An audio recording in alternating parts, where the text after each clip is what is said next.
ท่านพญาศรีโคตรอันนี้ก็เคยเทศมาหลายเทื่อแล้วเคยเทศมาหลายบอนแล้วหลายคนก็ได้ยินได้ฟังแล้วแต่ว่ายังมีหลายคนที่ไม่ได้ฟังใจมาขอยกเอามาเว้าตื่มอีกเทื่อนึงที่ท่านพญาศรีโคตรตะบองนั่นนะเดี๋ยวนี้คนลาวเฮายังหลายคนเกือบหมดทุกคนเลยยังเชื่อว่าเป็นเรื่องจริงนะมีหลายคนมาประลบตัวญาทานฟังโอ้ยเว้นพญาศรีโคตรปล่อยเว้นพญาศรีโคตรปล่อยมันบ่ทันจืดบ่ทันจางไว้นะมันสิเจริญว่าซั่นเด้เชื่อกันถนัดใจว่าเป็นเรื่องจริงได้หั่นได้บ่ได้ฮู้เมื่อจักดีว่าหนังสือผูกนี่หนังสือวัวนี่น่ะเป็นวรรณคดีสอนสังคมคนลาวเพิ่นเห็นว่าคนลาวเฮานี้เป็นนิสัยมีนิสัยเนรคุณกันเน้นว่าเจ้าเวียงจันทร์ก็ถูกแต่งตั้งมาจากเจ้าหลวงพระบางเจ้าหลวงนครจำปาสักก็ถูกแต่งตั้งไปจากเจ้าเวียงจันทร์ แต่ว่าต่างคนต่างเป็นใหญ่ก็ลืมเบื้องหลังมันมีนิสัยมักนิรคุณจังมันเกิดมีนิทานพญาศรีโคตรตะบองมันเป็นเรื่องจริงได้ชูเจ้าเด้อนักปราชญ์เพิ่นเขียนขึ้นเพื่อแน่ใส่สอนสังคมคนลาวเพิ่นเห็นว่าคนลาวเฮานี้เป็นคนเนรคุณกัน ก็เลยเขียนนิทานอันนี้ขึ้นคันว่ามันเป็นความจริงนั่นมันบ่เคยมีในโลกสัตว์สิเลวคนนะว่าอยู่ประเทศใดก็บ่เคยมีในประวัติศาสตร์ว่าสร้างมาเลวมาเลวเสือมาเลวบ่เคยมีหรอกอันนี้ในหนังสือเล่มนี้หนังสือผูกนี่เพิ่นยกเอาสร้างเป็นตัวละครยกเอาสร้างเป็นตัวละครอันที่ว่ากงว่าสอนเจ้าสอนนายสอนผู้รักผู้ใหญ่เพิ่นสิเอาโทษเด้ก็เลยเขียนว่าสร้างว่ายังไปจังซั่นน่ะ พญาศรีโคตรตะบองอันแต่ก่อนเนี่ยเป็นจัวชื่อว่าจัวซีจะคนบ้านใดเพิ่นก็บ่บอกในหนังสือนั่นจะคนเมืองใดก็บ่บอกเพราะมันบ่แม่นประวัติศาสตร์จัวซีหั่นไปเกี่ยวหญ้าน้ำตะคู่ตามธรรมดาแต่ก่อนนั่นเพื่อนซ่านล้านแปะวัดว่าห้ามมีแต่มุงหญ้าเบิดเนาะคันวิทย์ฤดูฝนล่ะเนี่ยคู่ก็ดีพอออกแมวก็ดีพากันไปหาเกี่ยวหญ้าเกี่ยวอยู่ทงพุ่นแล้วบ่อนใดมีหญ้าแฝกหญ้าค่าหลายๆก็ไปเกี่ยวหาบมาแล้วมาไผมุงกุฏิมุงหอแจกพอก็มามุงเหล้ามุงเฮือนมีแต่มุงหญ้าได้ทำไมนั่นนะนี่ก็นั่นแหละมาปีหนึ่งออกพรรษาแล้วจะเป็นเดือนเที่ยงเดือนนี้นี่แหละเราดูเกี่ยวหญ้า อย่างคู่เจ้าวัดกับพาอย่างคู่หน่อยพาไอ้จัวไปเกี่ยวหญ้าไปตั้งทัพบนพักเศร้าไว้อยู่ในแคมป์ห้วยก็แต่งเว้นกันอยู่ทัพก็แต่งอยู่แต่งกินถามูแต่ละมือ อยู่มาเมื่อหนึ่งเนี่ยถือเว้นจุซีเผาทับก็หนึ่งเข่าเป่าไฟเฮ็ดอยู่เฮ็ดกินถามูเมื่อนั้นเราหนึ่งเข่าแล้วเราไปหาไม้กระดาษมาช่วยเขารอไปได้หวยเลยเห็นค้อนอันหนึ่งดำๆสำคาเนี่ยไหลน้ำมาแล้วก็เอาค้อนอันนั้นขึ้นมาพาเห็นไม้กระดาษไปช่วยเขาคนนั้นเราตำเบิดก็สันเด้อตกใจเลยได้เข่าดำเลยยาคู่มาเห็นเนี่ยพอที่หายกูแล้วยากูที่หนึ่งเอาไม้มันก็มา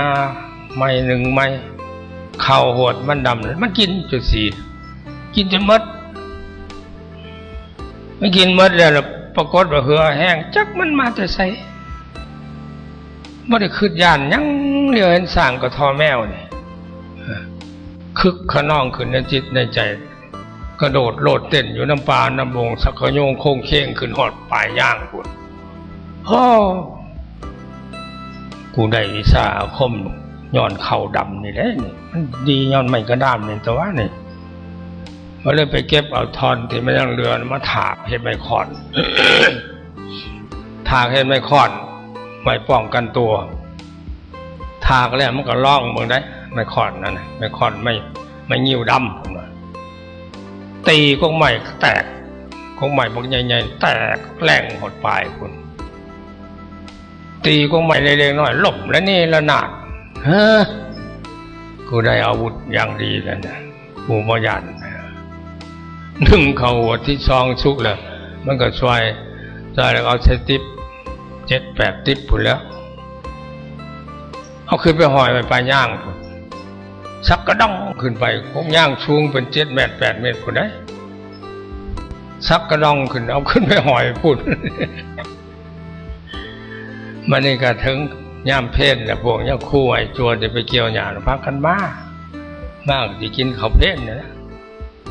จัวชี้มันก็ย่อผ้าเข่ามาแล้วย่อผ้าเข่ามากพวกย่าคู่เลยพอเห็นติบเข่าแต่ใช้ติบเข่าจัวชี้พูดมันชี้ขึ้นไปย่างเมื่อวันพี่บ่าย่างขึ้นไปหอยไปสูงช้างใจกันหรอกเมื่อย่างเราเขาหน่อยคืนเอาให้มันก็ซักด้องเกินไปข้าวเดียวพดลงมาพวกไอ้จัวก็ดีย่างคู่ก็ดีหัวตาข้างหรอจุดซีมันพิลึกเลยเว้ยมันพอได้วิชาอาคมในใดก็เดียวกระดองเต้นทั้งปลายย่างพากันกินเข่าแล้วมันคนในของดีมันก็จะอวดให้แล้วเว้ยกินเข่าแล้วมันก็แทงลิ้นให้มูเห็นแล้วทีก็ใหม่ก็นั่นทีก็ใหม่ก็หนุนล่มแล้วนี่ละนาดให้หมดทั้งหมดโอ้ชาลือกันไปแล้วจนสีมีวิชาคมแก้วกาแท้ได้อยู่นะดังไปหอดหูเจ้าพญาเมืองสีโขดตะบูนเจ้าพญาได้ยินข่าวว่าจุดสีเก่งนั่นก็อยากได้ไปเป็นทหารมาขอน้ำยาคู่ก็ให้มันซิกก็ไปเป็นทหารองคลักษ์พญาสีโขดตะบูนทันอยู่มาทางเมืองเวียงจันทร์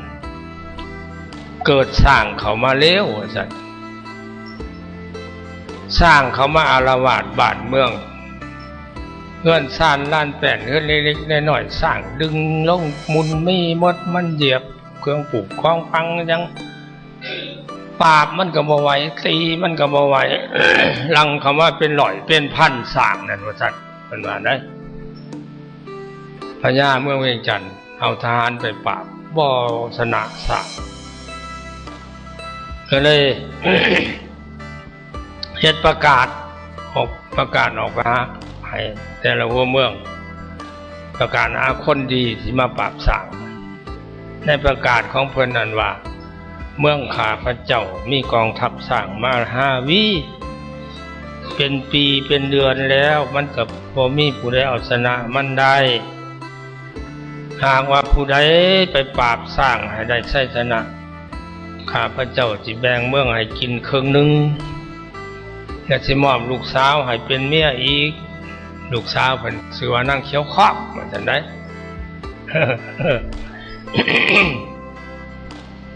พญาเมืองสีโคตรบูรณ์ได้รับประกาศอันนั้นอ่านเบิ่งแล้วก็สีตัวที่ไปบ่ไปเลี้ยวสร้างเลี้ยวใช้ก็หน่อยเวียงจันทร์พุ่นแล้วนี่เด้ประกาศเพิ่นมาคันได้ชัยชนะเพิ่นสิแบ่งเมืองให้นั่งครึ่งนึงได้เพิ่นสิเอาลูกสาวให้พร้อมไปบ่ไปก่อนมันก็แบกไม่คอดนั่นไปแล้ว แต่ฮอดเลยเขาไปเสนอตัวพญาเมืองเวียงจันทร์จัดการโลดมันก็ตีสร้างโอ้ยตายละเนระนาด ต้องมาตายกับป๊อบได้รับชัยชนะอย่างสมบูรณ์เขามาเสนอผลแล้วปราบสร้างมันนี้หมดแล้ววันนี้ก็ตายหมดแล้ว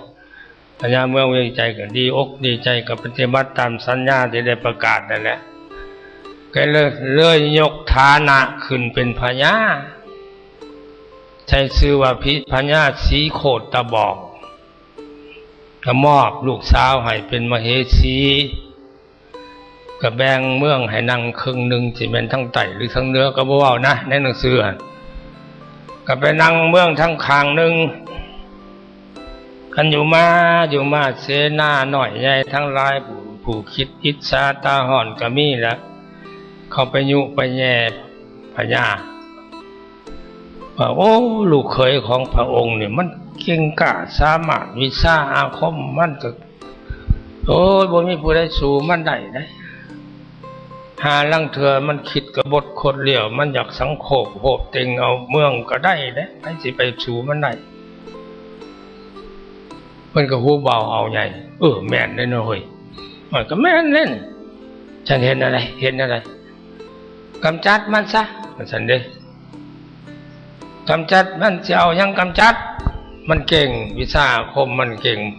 มันบ่ยากยังหน้าใหม่ปืนไฟหอกดาบเหลาแหลมอีหยังมันก็บ่ยากจะเอายังขามันได้มีเสนาผู้หนึ่งออกความคิดโอ้ยมันต้องมีความลับมันต้องมีบ่อนมันตายบ่อนลับมันน่ะบ่อนใดบ่อนหนึ่งน่ะบ่เห็นบ่ ยักษ์ทศกัณฐ์ลบกันกับพระรามยิ่งสอนใส่ยักษ์ทศกัณฐ์ยิ่งสิข้อขาดต่อขึ้นยิ่งสิแขนขาดต่อขึ้นยิ่งสิขาขาดต่อขึ้นยิ่งสิกระโตขาดต่อขึ้นบ่ตายจักเถื่อ พี่เพกเลยบอกความลับพี่เพกนะแต่ก่อนเป็นลุงน้องยักษ์ทศกัณฐ์เหตุพิษกฎระเบียบแนวใดแนวหนึ่งยักษ์ทศกัณฐ์ไล่หนีจากแล้วไปเข้าฝ่ายพระลักษมณ์พระรามจะเป็นลุงน้องพระลักษมณ์พระรามเล่าหูจักบ่อนลับพี่เพกเลยว่าโอ้ยยิ่งบ่อนอื่นมันบ่ตายดอกคันบ่ยิ่งใส่สะบือมัน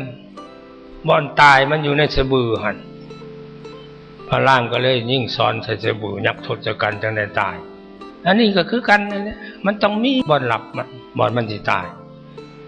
ไปให้ได้สิรู้จัก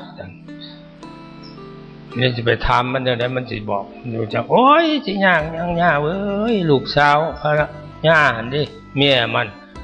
ให้เมียมันไปถามมันบ่ปกบ่บังกันดอกเมียเขาผัวเขา